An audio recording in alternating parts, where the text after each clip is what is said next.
Hello what's up दोस्तों, कैसे हैं आप सभी। एक बार फिर आप सभी का भाई आपका स्वागत करता है करियर भाई में। दोस्तों, बात आज कर रहे हैं कि डच सिटीजनशिप, डच यानी कि नेदरलैंड की सिटीजनशिप आपको कैसे मिल सकती है। तो डच वो इसलिए कहते हैं क्योंकि उनकी नेशनल लैंग्वेज डच है, लेकिन एक्चुअली नेदरलैंड्स की अगर आपको सिटीजनशिप चाहिए तो उसको आपको क्या क्या हम कहें कि कंडीशंस उन्होंने लगाई है, प्रोसीजर क्या क्या हैं और कौन से डॉक्यूमेंट्स लगने वाले हैं, इसके बारे में हम बात करेंगे। खैर, ये बातें तो होती रहती हैं कि बाय डिसेंट आपको कैसे मिल सकता है, यानी कि वहाँ पर आपका जन्म हुआ है या आप वहाँ पर शादी करके गए हुए हैं, तो इस केसेस में कैसे मिलेगा ये तो मैं खैर आपको बताऊंगा। लेकिन जो सबसे मेन मुद्दा है कि बाय न्यूट्रलाइजेशन, जो लोग वहाँ पर काम करने के लिए जाते हैं और बाद में उनको वहाँ पर बसना है, तो ऐसे लोगों को वहाँ की सिटीजनशिप कैसे मिल सकती है, इसके ऊपर ज़्यादा चर्चा करेंगे। लेकिन दोस्तों, आगे बढ़ने से पहले अगर आप इस चैनल पर नए हैं, अब तक आपने सब्सक्राइब नहीं किया हुआ है, तो दोस्तों इंतज़ार किस बात का है। चैनल को फटाफट सब्सक्राइब कर दीजिए ताकि आप ऐसे ही नए नए वीडियो सबसे पहले देख सकें। तो चलिए दोस्तों, शुरू करते हैं। तो दोस्तों, जैसा कि मैंने पहले कहा कि बाय बर्थ तो आपको वहां पर मिल ही सकती है सिटीजनशिप। अगर आपके माता या पिता में से कोई भी एक व्यक्ति वहां पर नेदरलैंड का सिटीजन है तो आपको वो सिटीजनशिप जरूर मिल सकती है। बात करें अगर बाय मैरिज की, तो मैरिज के मामले में आपको वहां पर कम से कम 3 साल तक मैरिड रहना पड़ेगा। 3 साल तक वहां पर रहने के बाद जो भी कोई फॉरेन का आदमी है, कोई भी पार्टनर हो सकता है, या तो हस्बैंड फॉरेन का है या वाइफ फॉरेन की है, यानी कि नेदरलैंड के बाहर की है, तो वो 3 साल तक वहां पर एक साथ रहने के बाद अप्लाई कर सकते हैं। अब बात कर लेते हैं न्यूट्रलाइजेशन की, कि कैसे आप वहां पर रहने के बाद, काम करने के बाद उनकी सिटीजनशिप पा सकते हैं। तो उसके लिए सबसे पहली बात तो कुछ क्राइटेरिया उन्होंने रखे हैं, कुछ शर्तें उनकी हैं, वो सबसे पहले जान लेते हैं। सबसे अव्वल शर्त तो यही है कि आप 18 साल से ज़्यादा की उम्र वाले होने चाहिए। वहाँ पर 18 से कम उम्र वाले लोग जो हैं वो सिटीजनशिप के लिए अप्लाई नहीं कर सकते हैं। यदि करना है तो उनको अपने पेरेंट के थ्रू स्पॉन्सरशिप मिलनी चाहिए कि ये मेरा बच्चा है या मैं इसका गार्डियन हूँ, तो उसके तहत ही वो कर सकते हैं, यानी कि माइनर के तौर पर वो अप्लाई कर सकते हैं। दूसरी बात ये है, आप वहां पर लीगली नेदरलैंड्स या नेदरलैंड के जो कैरेबियन और आइलैंड्स वगैरह हैं वहां पर रहे हुए होने चाहिए। तो उनके कुछ इलाके हैं, डच कैरेबियन उनको कहा जाता है। उसमें आता है पहला बोनेर, फिर आता है सेंट यूस्टियस, सबा, अऱ्यूबा, कोराको या सेंट मार्टिन। इनमें से किसी एक इलाके में अगर आप कंटिन्यूसली लीगली रहे हैं तो आपको ये अधिकार प्राप्त होता है कि आप वहां की सिटीजनशिप के लिए अप्लाई करें। तो वहां पर भी आपको अनइंटरप्टेड 5 साल तक रहना पड़ेगा। और इनके अलावा भी मेन नेदरलैंड में भी अगर आप रहते हैं तो भी आपको, अगर आप फॉरेन नेशनल है, तो 5 साल तक वहां पर कंटिन्यूस रेसिडेंटशिप आपको साबित करनी पड़ेगी कि 5 साल तक मैं यहाँ पर रहा हूँ। इसी के साथ साथ आपके पास एक वैलिड डच रेसिडेंट परमिट या resident permit for non temporary purposes, इनमें दो में से कोई एक आपके पास होना चाहिए। साथ ही साथ डच लैंग्वेज जो है वो पढ़ना आना चाहिए, लिखना आना चाहिए और बोलना भी आना चाहिए। और ये प्रूव करने के लिए आपको डच सिविक इंटीग्रेशन एग्जामिनेशन पास करनी होगी, जो कि उनकी डच लैंग्वेज के अंदर ही होती है, और उसके अंदर आपको A2 लेवल तक का सर्टिफिकेशन मिलना चाहिए। अब इसके लिए कुछ एक्सेप्शंस भी हैं। ये जो एग्जामिनेशन जो कंडक्ट की जाती है वो कुछ लोगों को देने की ज़रूरत नहीं है। अब वो कुछ लोग कौन हैं? एक वो लोग जिनके पास दूसरा कोई सर्टिफिकेट है जिससे कि वो ये प्रूव करते हैं कि उनको डच लैंग्वेज जो है वो बोलना आता है, पढ़ना आता है और लिखना भी आता है। दूसरी बात, जिनका एजुकेशन ही वहीं पर हुआ है वो ये कर सकते हैं। तीसरी बात, जो लोग वहां पर बहुत एक लंबे अरसे तक रहे हैं और ये प्रूव कर सके कि वो वहां की पूरी सोसाइटी में एक इंटीग्रल पार्ट बन करके रहे हैं, तो उनको भी ये छूट जो है वो मिल सकती है। लेकिन बाकी सभी लोगों को यहाँ पर ये एग्जामिनेशन देनी पड़ेगी। जो भी लोग 18 से लेकर के 65 की उम्र में आते हैं, इस एज ग्रुप में आते हैं, उन सभी लोगों को ये एग्जामिनेशन देनी पड़ेगी। इसके अलावा अगर आप वहाँ पर इलाज के लिए जा रहे हैं तो फिर ये एग्जामिनेशन जो है वो आपको देने की ज़रूरत नहीं है। और हालांकि जो वहाँ पर इलाज के लिए जाते हैं वो वहाँ पर परमानेंटली रहने भी नहीं वाले हैं, तो ये पॉसिबिलिटी तो रूल आउट ही हो जाती है। इसी के साथ साथ और एक इनकी शर्त ये है कि आपने कोई भी प्रिजन सेंटेंस आपको नहीं मिला हुआ होना चाहिए, यानी कि आपका क्रिमिनल रिकॉर्ड बिल्कुल साफ होना चाहिए। किसी भी क्राइम में अगर आप जेल जा चुके हैं तो आपको यहाँ की सिटीजनशिप नहीं मिलेगी। इसी के साथ साथ आपको फाइन भी जो है वो अगर लगा है तो 810 यूरो से ज़्यादा फाइन पिछले 4 सालों में आपको नहीं लगा हुआ होना चाहिए। उससे ज़्यादा का अगर फाइन है तो वो लोग ये समझते हैं कि किसी सीरियस क्राइम में ही इससे ज़्यादा का हेफ्टी फाइन जो है वो आदमी के ऊपर लगाया जाता है। तो ऐसा अगर कोई फाइन का रिकॉर्ड उनको मिला तो आपका एप्लीकेशन रिजेक्ट भी हो सकता है। इसके अलावा अगर आपको डच सिटीजनशिप यानी कि नीदरलैंड की सिटीजनशिप चाहिए तो आपको आपकी जो करंट सिटीजनशिप है, जिस भी कंट्री के आप सिटीजन हैं, उसको गिव अप करना पड़ेगा, उसको रिनाउंस करना पड़ेगा। हालांकि यहाँ पर कुछ इसमें प्रोविजंस हैं जिसके तहत ड्यूअल सिटीजनशिप अलाउ की जाती है, जिसके बारे में हम आगे चर्चा करेंगे। कौन से कंडीशंस में ड्यूअल सिटीजनशिप अप्लाई हो सकती है या अलाउ की जा सकती है, इसके बारे में मैं आपको विस्तार से ज़रूर बताऊंगा। और आखिरी चीज़ ये है कि आपको जो है जब आपकी सिटीजनशिप सेरेमनी होगी तब आपको वहाँ के जो नीदरलैंड के सारे कायदे कानून हैं उनको मानना पड़ेगा। वहाँ की जो कॉन्स्टिट्यूशन है, वहाँ का जो लॉ है, उसको मानना पड़ेगा। और साथ ही साथ आप किसी भी तरीके से नीदरलैंड की इंटरनल या एक्सटर्नल सिक्योरिटी को किसी भी तरीके का थ्रेट पोज नहीं करेंगे, ये भी आपको वहाँ पर मानना पड़ेगा। अब एक एक करके इसमें जो उन्होंने एक्सेप्शंस डाले हुए हैं उसकी तरफ नज़र डाल लेते हैं। अब मैंने आपको बता दिया कि जो बेसिक रूल है इनका कि आपको 5 साल तक नीदरलैंड्स में रहना पड़ेगा और उसके बाद ही आप अप्लाई कर सकते हैं। अब इसके लिए कुछ वहाँ पर अपवाद भी हैं, कुछ एक्सेप्शंस हैं। तो सबसे पहला एक्सेप्शन ये है, जैसे कि मैंने पहले कहा, कि आप किसी डच आदमी से यानी कि नीदरलैंड में रहने वाले आदमी से शादी कर लेते हैं और वहाँ पर 3 साल तक रहते हैं तो आपको ये 5 साल वाला क्राइटेरिया कंप्लीट करने की ज़रूरत नहीं है। आप केवल 3 साल के बाद अप्लाई कर सकते हैं। और इसके अंदर भी उन्होंने और एक छूट ये दे रखी है कि अगर किसी नीदरलैंड के व्यक्ति के साथ आप शादी कर लेते हैं और आप नीदरलैंड के अंदर भी नहीं रहते हैं, उस नीदरलैंड वाले व्यक्ति के साथ आप दूसरे किसी देश में 3 साल तक रहते हैं, लेकिन आपकी शादी को खैर 3 साल पूरे हो चुके हैं, ये एक बार अप्रूव हो जाए तो भी आप वहाँ पर अप्लाई कर सकते हैं, क्योंकि आपका एक पार्टनर जो है वो नीदरलैंड का रहवासी है, वहाँ का सिटीज़न है। इसके अलावा एक जो उन्होंने एक्सेप्शन डाला है वो तो खैर एक्सेप्शन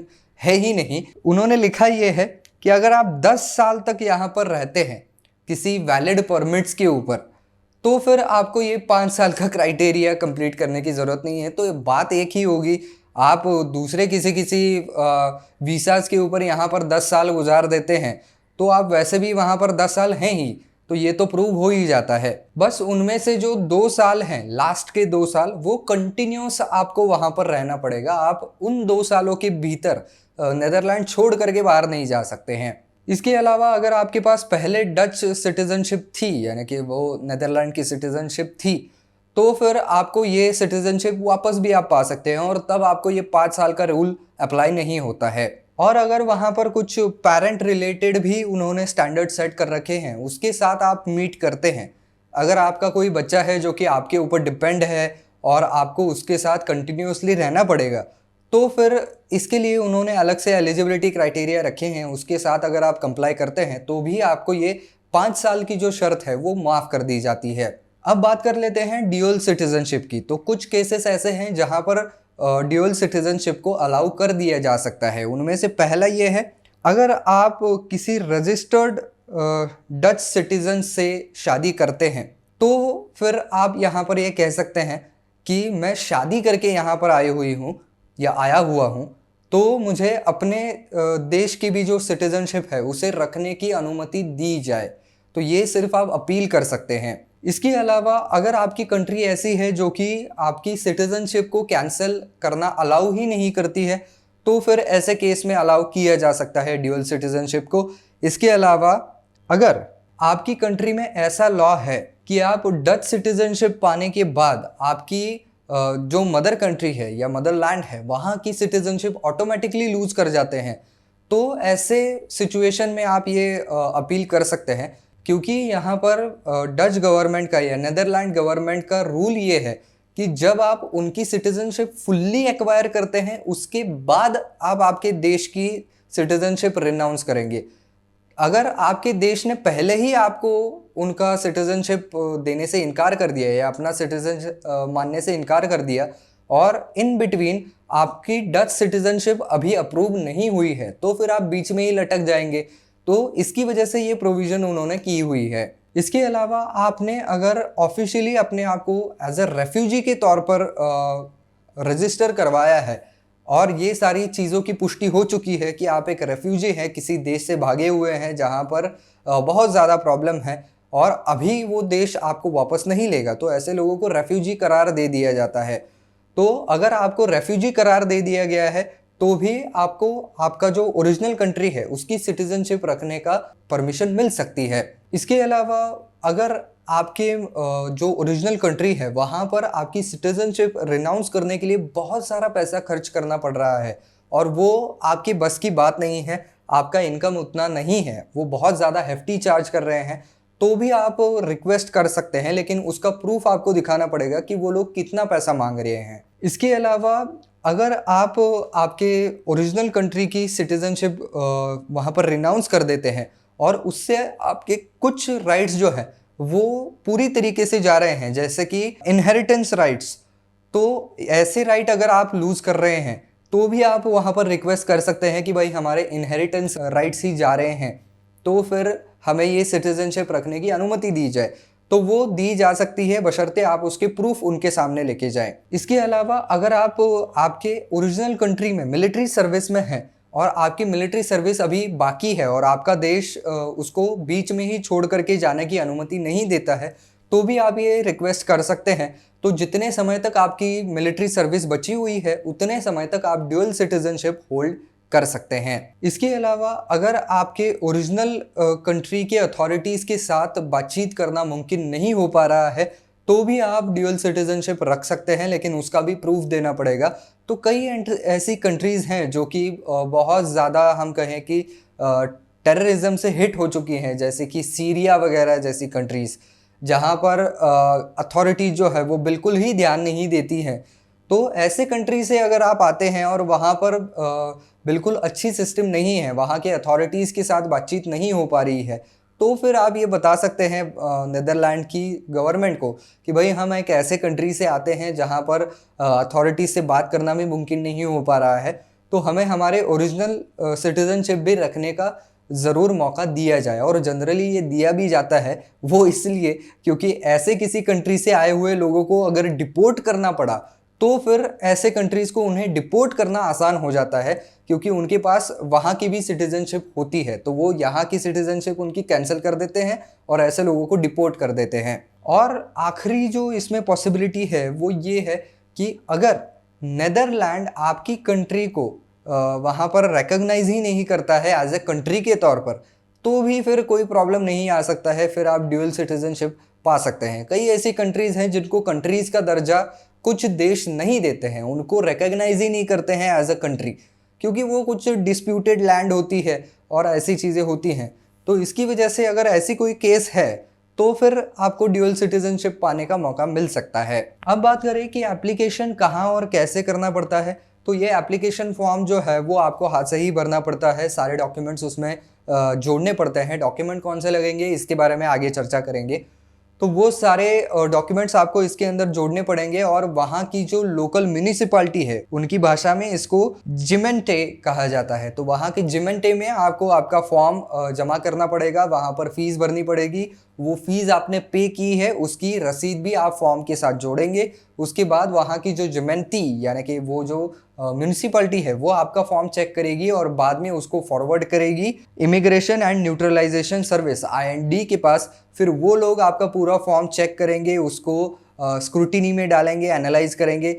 कुछ एडिशनल डॉक्यूमेंट्स अगर लगते हैं तो वो भी आपसे मांगे जाएंगे और फाइनली वो जब क्लियरेंस दे देते हैं तब आपको सिटीजनशिप मिल सकती है। अब बात कर लेते हैं डॉक्यूमेंटेशन की कि कौन से डॉक्यूमेंट्स यहाँ पर लगते हैं। सबसे पहली बात तो एक वैलिड ट्रैवल डॉक्यूमेंट यानी कि आपका पासपोर्ट, आपका वैलिड रेसिडेंट परमिट, आपका बर्थ सर्टिफिकेट। और अगर ये बर्थ सर्टिफिकेट आपका जो है वो डच भाषा में नहीं है तो आपको इसे लीगलाइज भी करवाना पड़ेगा, जिसके ऊपर अपोस्टिल स्टैम्प जो है वो लगा हुआ होना चाहिए, क्योंकि वो ऐसी भाषा है जो डच लोग पढ़ नहीं पाते हैं, तो उसके ऊपर क्या लिखा है वो जान नहीं सकते हैं।